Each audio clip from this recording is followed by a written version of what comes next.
Hi doll friends, and welcome back to the channel, or welcome if you're new here. Today I've got another unboxing video for you, but it's going to be a little different because I'm opening a doll from a brand that I've never bought from before.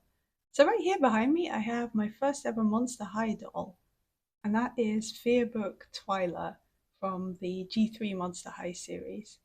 I've never bought one of these dolls before, and I'm really curious about the brand, so I'm going to open her up together with you guys today and see how I feel about her. And I also thought this would be a fun opportunity in the second half of the video to talk about some doll lines that I would never collect, or at least I think I'll never collect until now, because for a very long time Monster High was one of those brands, but now here I am. So basically it's just going to be a chatty unboxing video talking about doll lines that I wouldn't collect. And this is all supposed to just be good fun, so if I mention a doll brand or a type of dolls that you really love, these are just my thoughts and opinions about why I wouldn't collect something personally. So yeah, just have fun, grab a snack, grab a drink, and let's get into the video. Bye guys! So like I say, Monster High was one of those doll lines that I said that I would probably never collect. Well, I have been admiring the line from afar since they came out in around 2010, I think.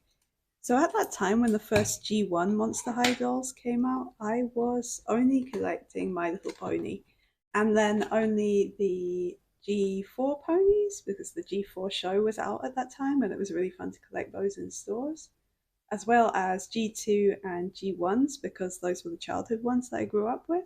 And I wasn't collecting anything else, apart from like occasionally Licca-chan dolls.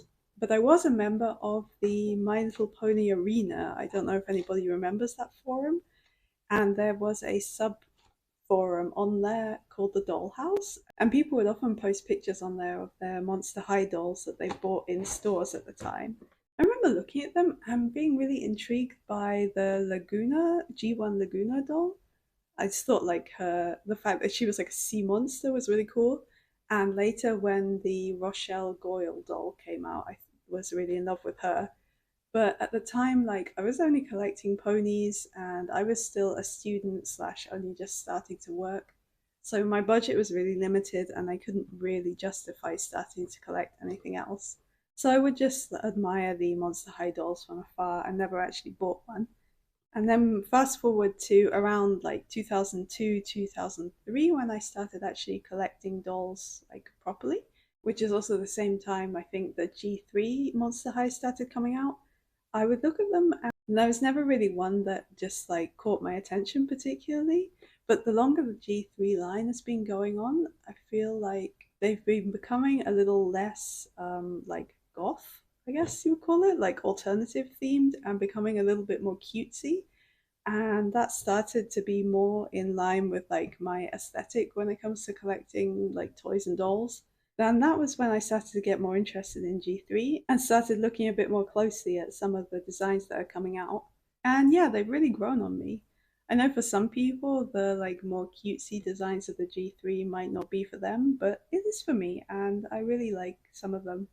Like this Twyla, obviously, as I bought her. But I really like it's not called Sweet 1600, but like the birthday Draculaura doll that just came out, as well as the new like core refresh Draculaura, the one that has like the different colored pink and black sections of hair. And yeah, so I may be adding more Monster High dolls to my collection in the future.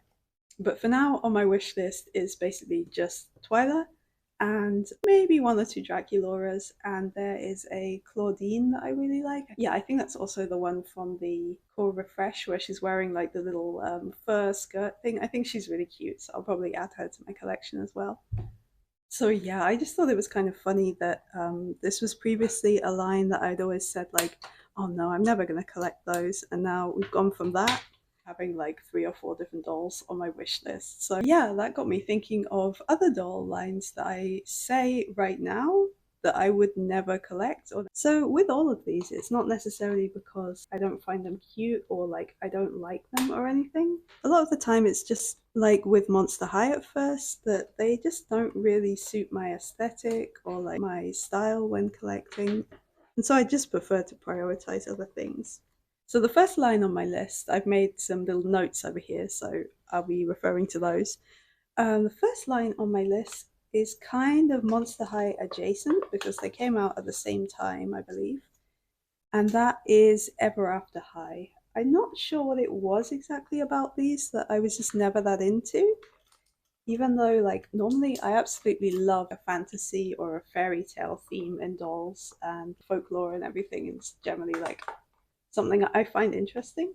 I think it was just the design of them that just never really captured my attention. For one, I really don't like the faces. I don't know why their heads are so spherical. It just looks off to me. I don't know, and I don't think they're even that widely available in Europe as far as I know. So it was just one of those things that kind of like I saw it, but it just wasn't for me. Even though I know they have tons and tons of fans, and loads of people really like those dolls. So the second line of dolls on my list kind of goes along slightly with the don't like the faces kind of reason, and that is pull-up dolls. This is another line that I think is absolutely gorgeous to look at. Like, I love watching there's a creator that I follow on here who has like a huge collection of pull-up dolls, and I love watching her videos of her collection and stuff, but they're just not really for me. I think the heads are for me too big in comparison to the rest of the bodies. Just the proportions are off with them. I don't really know. And the faces, I find like the noses a little bit too pointy, if that makes sense. And yeah, it's just something about like the faces and the big head combination on those that I'm just not a huge fan of. Although I really love how detailed they are and how well they do concepts. I find the outfits and stuff that they wear are always like really cool and really cohesive, but it's just not for me. Although another big-headed doll that I can think of that I might potentially get into in the future is Blythe. They were really popular on Tumblr in like that 2010 to 2012 kind of era, and so I would always see them on there and think like, wow, what are these beautiful dolls? But that's something I've never really gotten into collecting. So the next on my list is something that I know I'll never get into. Like, I can be fairly 99% certain that I won't ever turn up with one of these on this channel, and that is American Girl and anything American Girl type dolls. I have no nostalgia to do with this brand, which, yeah, you can probably imagine, judging by my accent. I didn't grow up with American Girl. And I'm just not a fan of any like childlike looking dolls. So anything like baby dolls, anything that's not like a fashion doll style, like Monster High or Barbie or whatever. It's just not my thing. I'm just not really into them. So the next thing on my list that is a fashion doll, but just something that I don't think I'll ever start collecting, is pre-2000s Barbies. And this is another thing I really like looking at. I know that there are a lot of really, really beautiful, especially like the 1970s Barbies, I think. They have really, really nice fashions, and the dolls themselves are really like aesthetically appealing. But it's just such a wide field to collect. Like, there are so many of them, ranging from Barbie started in 1959, I think. So you've got everything from that era up until the 2000s. I feel like it's just too broad of a category to start collecting, especially since I've kind of like narrowed down into this 2000s fashion fever era that I think I'm probably not going to be starting to suddenly collect dolls from the 60s or 70s, even though they are really, really gorgeous. And I love seeing them at like doll shows and things and in other people's collections. But yeah, I don't think I would ever take the plunge on any of those. So the next thing I have on my list is BJDs, so Asian ball jointed dolls.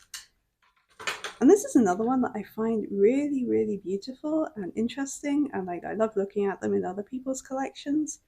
But for me personally, they are just too expensive. I can't justify like some of these ball jointed dolls. They would cost up to like 600 euros, and this is a price category that I would maybe consider if it was a bag or a coat or something that I'm actually going to be using. But like for a collectible, I'm afraid that's just a bit too out of my budget. So yeah, ball jointed dolls, another thing that I absolutely adore looking at and looking at in other people's collections, but I would never really buy them myself. It's the same with Integrity toys and other more like collector focused dolls. I don't know why, but they don't really interest me as much as Playline anyway.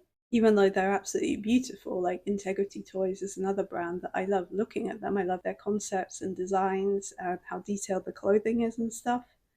But whether I would actually collect that myself ever, I don't think I would, because I just love just the fun and like playfulness of Playline dolls that are actually designed for children. Like for example, this girl here, like you can see that the hair is not the most amazing quality on earth. It's a little greasy almost. I'm gonna have to give her a wash and probably redo the curls on this one. But just for some reason, I find Playline dolls more appealing. And it's not just a price question, because I do like have dolls by Azone or like the more collector dolls from Licca-chan and stuff. But the bulk of my collection will probably always be made up more of the Playline dolls because they're just more fun. I don't know. So yeah, I'm counting as other things that wouldn't go on my list is BJDs and Integrity Toys. And also another thing about ball jointed dolls that kind of puts me off ever actually getting into them is the scale. I really, I'm not a fan of any kind of doll that's bigger than a 1/6 scale. Partly because I already have like dioramas set up for 1/6, so if I started buying dolls in another scale, then yeah, I would feel the need to build new dioramas for them, and I don't really have the space for that. But also because I just really enjoy this really miniature kind of scale, where the things made for the dolls are like these really tiny little accessories like this. I just find that a lot more fun than anything that's bigger than that. So I'm going to add that to the list actually, anything bigger than 1/6 scale. So the last thing I have written down on my list are OMG and LOL dolls. So they would kind of fit in with the rest of my collection in that they are 1/6 scale, they are a mixture of stylized and realistic, I guess, in the outfits that they have and like the concepts. But I just really don't like the faces. I know a lot of people feel the same. Like there are a lot of people who really love OMG and LOL, but I feel like there is an equal amount of people who just don't like the faces. The eyes are kind of too big, they're for me too stylized, and I just never connected with them. So yeah, it's another thing that I like looking at them. I like the concepts and the detail in the clothing, at least in like the old dolls in that line, but they're just, because of the faces, really not for me. And I think that's perfectly okay. If you don't like something, even if it's super popular and everybody else is into it, like you don't have to buy into it. You don't have to buy the same thing if you're just not that into it. You don't really need a specific reason to collect something or not to collect something if you don't feel like it. So yeah, I think that's the message that I want to come with this video. That although something may not be for me personally, there will always be somebody out there who likes it. And the other thing I wanted to say in this video is, of course, never say never, because I said that I would never buy a Monster High doll, and here I am with this really, really adorable little Twyla doll, and I really love her. I love her little outfit. The little jacket is really adorable. It has like really cute shoes with a bow on them. And yeah, I just really like this new cutesier direction that they're going with Monster High, and I'm kind of excited to see what new dolls come out with this line. So yeah, I hope you enjoyed watching this video. I hope you enjoyed the unboxing, and I hope you don't mind me yapping about dolls for so long. Was there anything on this list that you really, really love and you would like to convince me that maybe I should try and collect it? Or maybe you agree with me on some of these and these are things that you're also just not really into. Let me know in the comment section down below which dolls are on your never collect list. I'd be interested to see which ones you agree with me on and which ones you disagree with. So I hope you enjoyed this video. Please feel free to like and subscribe if you enjoyed it. I post new doll and toy collecting related content a couple of times a month, and we just have a chill time on this channel. So I hope you enjoyed watching, and I'll see you in the next video. Bye guys!